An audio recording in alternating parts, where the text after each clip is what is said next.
कर्नाटक में पूर्व प्रधानमंत्री के पोते प्रज्वल रेवन्ना की कथित आपत्तिजनक वीडियो के मामले में बीजेपी के लिए मुश्किलें बढ़ती जा रही हैं। बीजेपी भले ही यह कह रही है कि आरोप सिद्ध होने पर दोषी को बख्शा नहीं जाएगा, लेकिन रेवन्ना को लेकर विपक्ष लगातार सवाल खड़ा कर रहा है। अब AIMIM के सांसद असदुद्दीन ओवैसी ने बीजेपी को कटघरे में खड़ा कर दिया है।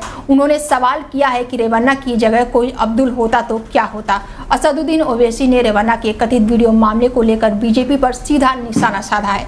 उन्होंने कहा है कि मैं बार बार कह रहा हूं कि नफरत को खत्म करना है। यूपी के यूनिवर्सिटी में एग्जाम हुआ, छात्र ने पेपर में जय श्री राम लिखा और उसको 50% दे दिया गया। आप बताइए, एक यूनिवर्सिटी के एग्जाम में ऐसा हो रहा है। ओवैसी ने PM मोदी पर भी निशाना साधते हुए कहा कि मोदी बड़ी बड़ी बातें करते हैं, कहते हैं कि बहनों को 3 तलाक के कानून से बचा लिया है। उन्नाव में रेप हुआ, जम्मू में रेप हुआ। कर्नाटक में बीजेपी के उम्मीदवार प्रज्वल रेवन्ना के लिए मोदी ने वोट मांगा। रेवन्ना के पास 2000 वीडियो निकले। उस शख्स के लिए मोदी ने वोट मांगा है। अगर उसका नाम अब्दुल होता तो NIA पहुंच जाती और बोलती अब्दुल अब जिहाद कर रहा है। अब मोदी कुछ नहीं बोल रहे हैं। बीजेपी कह रही है कि वो हमारी पार्टी के नहीं हैं। नरेंद्र मोदी, आप भूल गए कि जिस शख्स के लिए आपने वोट पूछ रहे हैं उसने 2000 ऐसे गंदे वीडियो बनाए। 2000 वीडियो बनाए उसने। गरीब बेचारी औरत परेशान है, मजलूम है, तकलीफ में है, तो इस कमीने ने, इस जालिम ने उनका इस्तेसाल किया और मोदी उसकी ताईद में वोट मांगने गए थे। और हद तरफे तमाशा यह है कि वो जब वीडियो निकले रातों रात जर्मनी भाग गया, रातों रात जर्मनी भाग गया। अब नरेंद्र मोदी बोल रहे नारी शक्ति, नारी शक्ति। नरेंद्र मोदी बोल रहे मैं मुस्लिम खवातीन का भाई हूं, मैं नकोरे बाबा तू तेरे जैसा भाई नहीं चाहिए हमारे को। आप जिस पार्टी के उम्मीदवार की ताईद में गए। अच्छा, हैरत की बात यह है कि नरेंद्र मोदी को मालूम था कि ये ऐसी हरकत करता है, गंदी हरकत, इसके वीडियोस हैं, उसके बावजूद भी नरेंद्र मोदी ने जाकर उसके लिए वोट मांगा। आप समझ रहे मेरी बात को? आप समझ रहे? देश का वजीर आजम है, एक गंदे आदमी के लिए यह सवाल हिंदू मुस्लिम का नहीं है। वो बेटी हिंदू की भी है, मुसलमान की भी कमजोर है भाई। टीवी इंडस्ट्री से एक बड़ी खबर सामने आ रही है। फेमस एक्ट्रेस रूपाली गांगुली राजनीति में कदम रख रही हैं। उन्होंने भारतीय जनता पार्टी ज्वाइन कर ली है। रूपाली फिलहाल अनुपमा सीरियल का हिस्सा है। रूपाली के साथ ही फिल्म डायरेक्टर अमय जोशी ने भी बीजेपी का दामन थाम लिया है। अमय ने कई मराठी फिल्में डायरेक्ट की है। दिल्ली हेडक्वार्टर में रूपाली ने बीजेपी पार्टी की सदस्यता ली। एक्ट्रेस ने इस मौके पर कहा कि मैंने जब इस विकास के महायज्ञ को देखा तो मुझे महसूस हुआ कि मुझे भी इसमें हिस्सा लेना चाहिए। मुझे आप सबको आशीर्वाद और आप सभी के साथ की जरूरत है। बस जो मैं करूं वो सही हो और अच्छा हो।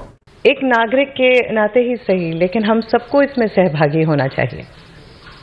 और महाकाल और माता रानी का आशीर्वाद है कि मैं अपने कला के माध्यम से कई सारे लोगों से मिलती हूँ, उनके सरोकार होती हूँ। तो जब मैं ये विकास का महायज्ञ देखती हूँ तो ऐसा लगता है कि क्यों ना मैं भी इसमें सहभागी बनूं। हरियाणा के कुरुक्षेत्र पहुंचे आम आदमी पार्टी के वरिष्ठ नेता संजय सिंह ने कहा कि EVM की शिकायत को चुनाव आयोग को नजरअंदाज नहीं करना चाहिए।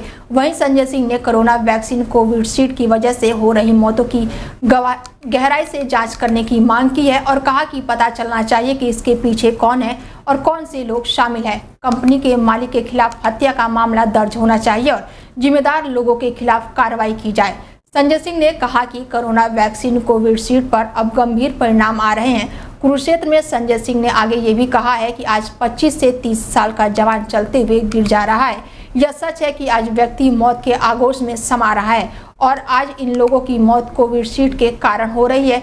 इसके तथ्य भी सामने आ रहे हैं। ऐसे में लोगों की मौत पर मुआवजा कंपनियों से वसूला जाना चाहिए।